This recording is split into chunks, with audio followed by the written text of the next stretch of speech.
நம சிவாய் வாழ்க தோழை வடக்குமா சாணம் ஆயாண்டி சொல்லையாண்டவர் திருக்கோயில் பகவதி கிணறுடைய பணிவான வணக்கம். நண்புக்குரிய ஆன்மீக நண்பர்கள் அனைவரையும் வணக்கம். நம சிவாய் வாழ்க. ஒரு சோகமான செய்தி, எப்படி சொல்லுன்னு தெரியல, இருந்தாலும் சொல்லி ஆக வேண்டியது இருக்குது. நம சிவாயம். நம்முடைய தோவாளை வடக்கு மாசானம் ஆயாண்டி சொல்லையாண்டவருக்கு சோதனை, அதனால் பகவதிக்கு வேதனை. நம சிவாய வாழ்க. என்னன்னா,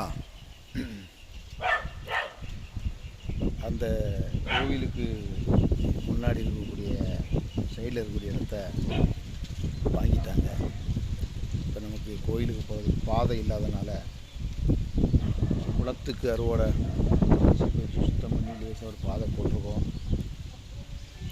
அந்த பாதை வழியாக போய்கிடலாம் வந்துக்கிடலாம். அது இந்த குளத்து பாதையில் போட்டிருக்கோம்.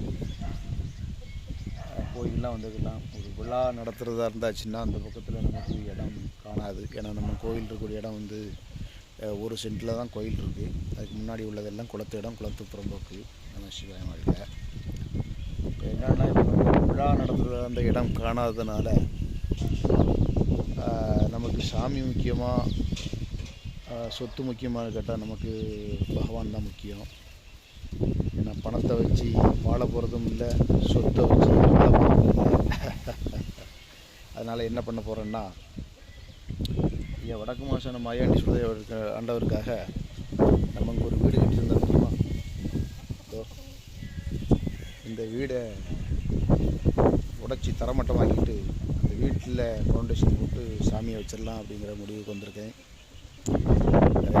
அவன்கிட்ட ஒரு 10 சென்ட் இடம் தாங்க, ரூபா தரேன், நீங்கள் வாங்கினதுலேருந்தும் 10-20,000 கூட தரேன்னு கேட்டு பார்த்தேன். அவன் தரக்கூடிய நிலைமையில் இல்லை.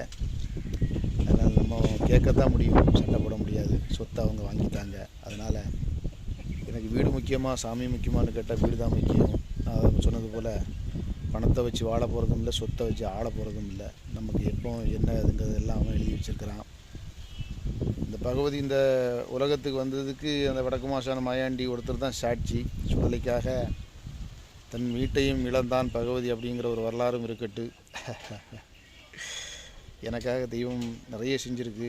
அந்த தெய்வத்துக்காக இந்த வீட்டை கொடுக்கறனால தப்பு இல்லை. பார்த்துருங்க வீட்டை. தோட வடக்கு மாசான மாயாண்டி சொல்ல வேண்டவன் ஒரு இல்லம் இருக்குல்ல, அந்த வீடு தான். இப்போ நம்மளுடைய இடம் வந்து இந்த இதுவும் இருக்குது. ஆனால் இந்த பக்கம் கொஞ்சம் புறம்போக்குகள்லாம் இருக்கிறதுனால கோயில் வைக்கிறதுக்கும் வசதிக்கும் ஆட்கள் வந்தால் போனால் இருக்கிறதுக்கு 2 பக்கம் ரோடு இருக்கிறதுனால வசதி இருக்குது. அங்கேருந்து நமக்கு சாமியை எடுக்க வேண்டாம், வருத்தம் தான். அவன் சுமூகமாக போயிருந்தால் நம்ம பண்ணியிருக்க மாட்டோம். சரி, எல்லாருக்கும் சொத்தாசை இருக்க தான் செய்யும். நமக்கு அந்த ஆசை இல்லை, நமக்கு தேவையில்லைன்னு வச்சுக்க.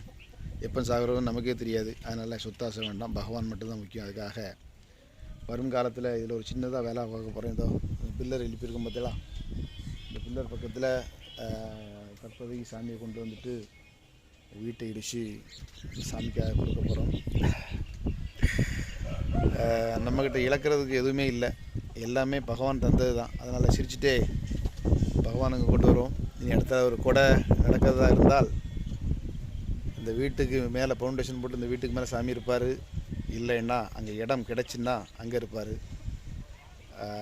எல்லாம் அவங்க கையில் தான் இருக்குது. நம்ம சிவாயம் வாழ்க. வருங்காலத்தில் எப்படி இருக்குன்னு பார்ப்போம்.